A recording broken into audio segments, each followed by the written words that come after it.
Well, guys, it is happening. The Ukrainian counterattack is definitely successful in Vovchansk city. Our guys took lots of the ground, pushing Russians out from the settlement. So after all, Russian operation in Vovchansk just failed. For now, we have this military map published by the Michael 73. He summarized the battlefield activity for the last week, and here's his conclusion based on the information coming from the front lines as well as the drone images. Some of those are available on my Telegram channel, so I highly recommend you to subscribe for me over there. So why is it happening? Why Ukraine is so successful? Well, because Ukraine obtained the permission to use at least HIMARS systems on the territory of the Russian Federation, cutting the supplies for the Russian army, destroying their bases and vehicles. Also, Russia hesitates to use their aviation to drop the gliding bombs. They're just afraid of the backfire from the Patriot systems. However, probably in the nearby future they might renew those strikes, but for 2 days there were no signs of them dropping those gliding bombs. Also, after Russia wasn't able to move their heavy armored vehicles to the place, so the only infantry forces were located in the part of Vovchansk. Honestly, guys, I'm very surprised about the situation, but on the other hand, it's quite logical if our guys have the permission to strike Russian logistics, so they're unable to send more reinforcements. It also means that the Russian operation in Kharkiv was poorly planned.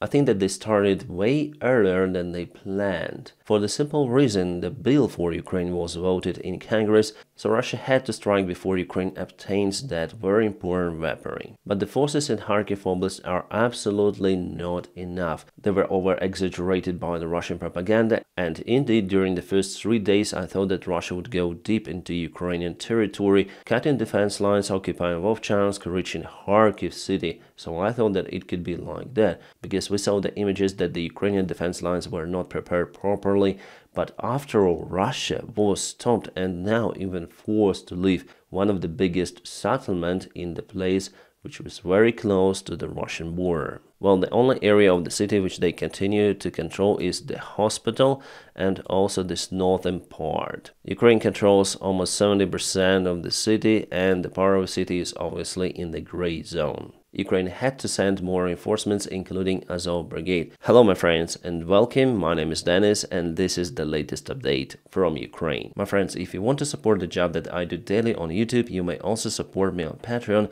by following my page. You may find it in the video description just below or scan the QR code on the screen. My friends, thank you so much for your awesome support. Today there was the strike of Luhansk city, which is occupied by Russia since 2014. Locals report about some sort of the building being hit. Obviously the Russian side say that it is the residential building, but actually it isn't. It is the Russian military campus, or you may call it barracks. It was hit by the Storm Shadow or maybe Scalp missile, and as you can see, Russia was using it for its military. Yeah, it's the same building, just from the different perspective. The local eyewitnesses reported that definitely they were the Russian soldiers, and many of them were delivered to hospital, they say, and some of them are just gone. So definitely we have the new step in this war, how Ukraine uses the long-range weaponry more massively and more precisely. Alright, Russia tries to protect its oil refinery facilities. I don't know if you see it over here, but those are many of the cable lines put on top of the refinery. And here as well, so they create some sort of the protection. We'll see if it is effective or not. Yeah, here you can definitely see the lines.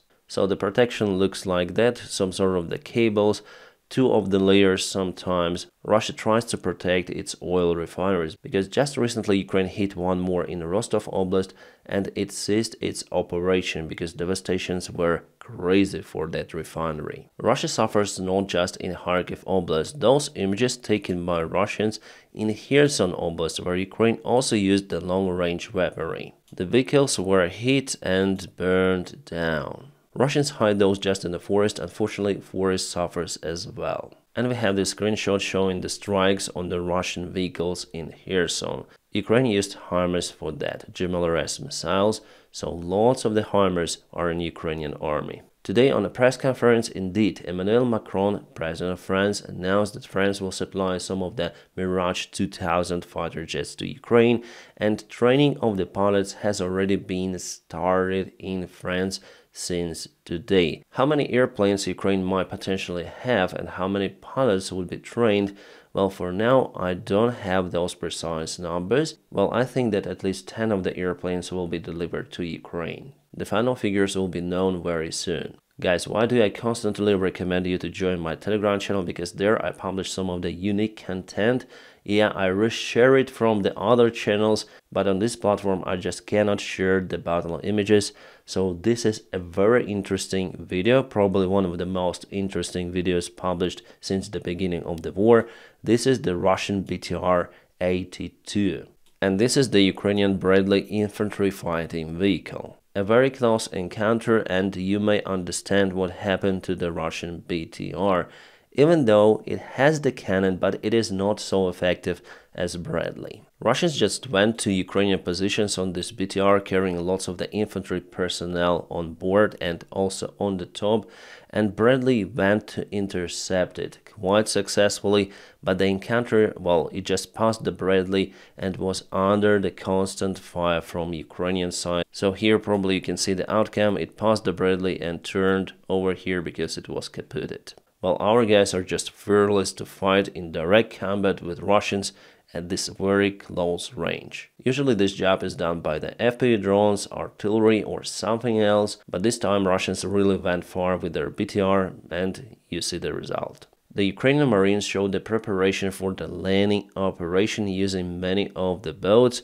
so it's a non-standard video which wasn't previously shared in internet. Yeah, the quality is a little bit low, but anyways, I think you can see everything. And you know, guys, I think that Ukraine might plan the landing operation, for example, in Crimea, taking one of the cities under their control. I definitely think that it could be. Well, I think not Sevastopol because it's kind of the big city, but the smaller city, why not? And this year we have already seen the attempts of Ukrainian Marines to land the forces in Crimea.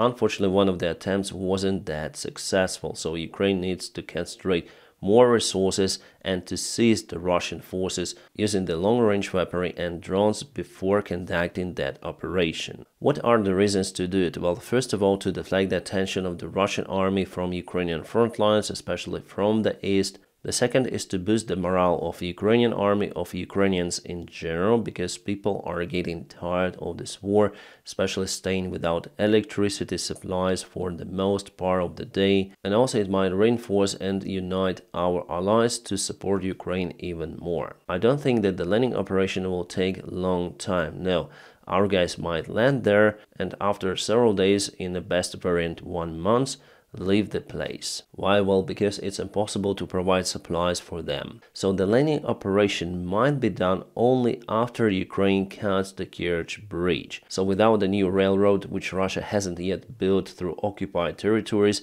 Crimea will be left out of supplies. The Kremlin speaker Peskov was asked by the Russian journalist about the Russian response on the authorization from Emmanuel Macron on the strikes of the Russian territory. Does it mean that in its turn Russia authorizes the strikes on the French territory or French targets? Well, Peskov said that Putin already commented on that question.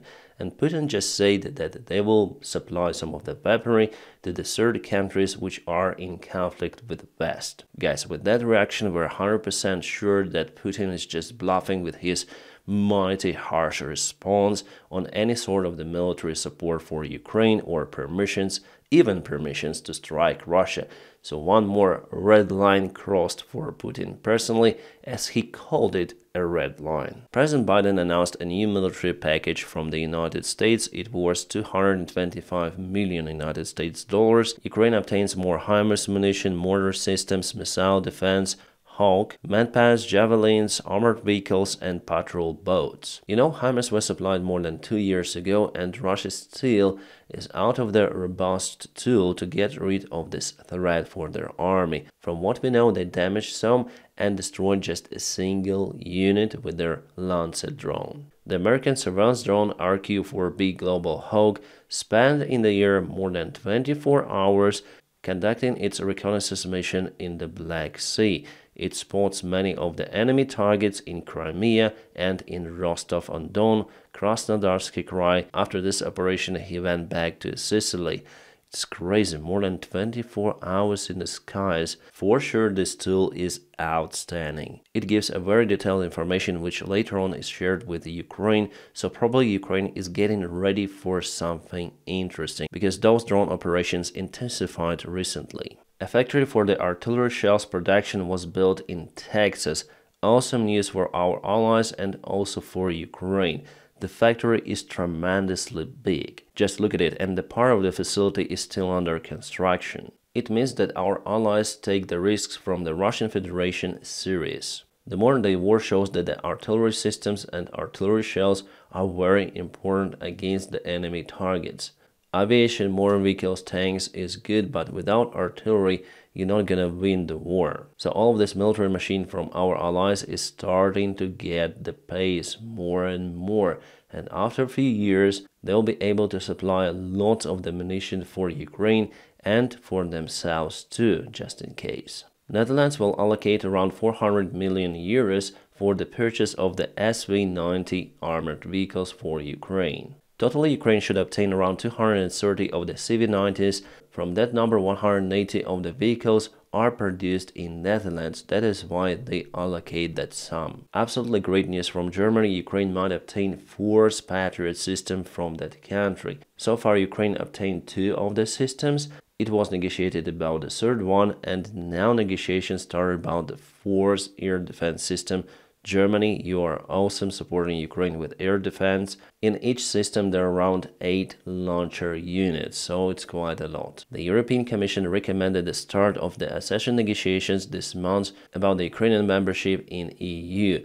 I think that some of the countries like Slovakia and Hungary, as they say also here about Hungary, will oppose that decision. Well, potentially it might take years and even decades. For example, Turkey is also at this stage since 2005. Yeah, you may say that Turkey didn't fulfill the requirements, but at the same time, Ukraine too. Because of the war, Ukraine withdrew many of the human rights on its territory. So how to join the European Union in that case? Well, it's kind of strange because the values of the European Union are not supported now in Ukraine. I say the things as they are because it's true. Because Ukraine itself amends suspension of protection of certain rights under Council of Europe Convention. In this case, I think that the EU membership is not possible. Moldova is also considered as the candidate for EU. They follow the same steps as Ukraine, but because they do not have war, the chances for Moldova to get the EU membership are higher. So hopefully after the war is over, if the EU membership is supported by majority of Ukrainians, Ukraine will finally join it. The Polish president has announced an urgent meeting because of the situation at the border between Poland and Belarus. Belarus intensified the migration attacks on Poland. Basically, they purposely sent illegal immigrants directly to the Polish border, and one of those migrants hurt one of the Polish border control officers badly, so later on he died in the hospital. The situation is very difficult, even though Poland reinforced the border, but migrants sometimes go to Poland and later on all around the European Union countries. Russia together with Belarus are using illegal migration as their weaponry. They basically deliver migrants by planes from their countries, promising a much better life in Europe. The Polish officer was really young, 21 years old. 21! And you see what happened, he's just gone. Alright, let's go to the deep state military map. They have the recent information about what is happening on the front lines, and today Russia advanced just a little in Chasiv Yar. So it was yesterday, it is today. They are pushing hard, but under the constant Ukrainian fire, the FPV drones really stopped the Russian assault. The same confirmation we have from the other source. Alright, it seems like Russia after all lost its air carrier completely. I mean Admiral Kuznetsov, which was used by Russia in Syria many years ago. After the trip, the ship was docked for repairs, but during the repairs there were 2 of the huge fires occurred, which completely destroyed the ship inside. And now there are the signs that the ship is absolutely no-go. It's better to build a new one than to repair the old one. The cost for repairs is tremendous and Russia is not willing to do it. So that's how Russia lost its only air carrier. A Danish Prime Minister Mette Frederiksen was attacked in Copenhagen. Some sort of the man just beat her up in the middle of the street. I wasn't able to find more details, but Meta is fine, thanks God. Guys, we are not often speaking about the situation in the Middle East, for example, in the Gaza Strip, but this situation influences the world politics. I think that it also played its own role in supporting Ukraine. Remember, after Iranian strike, immediately, just after a few days, Ukraine got the military bill together with Israel. And here you can see the situation on the ground of the Gaza Strip.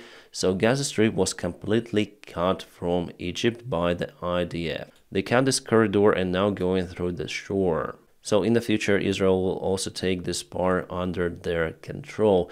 Even though Netanyahu and the Israeli defense minister were accused by the persecutor of the international court, but they continue to follow their goal, performing this military operation. Those are the only comments from my side. I know that this issue is now very sensitive around the world. That's why I give you just the general information about it. A humanitarian pier which United States built in Gaza to supply some of the provision for locals was destroyed by the storm. Now experts say that it would cost around 20 million United States dollars to repair it once again or replace it. Guys, don't forget to press your huge like to this video. By doing so, you help me a lot. I wish you all a peaceful sky wherever you are and have a great time.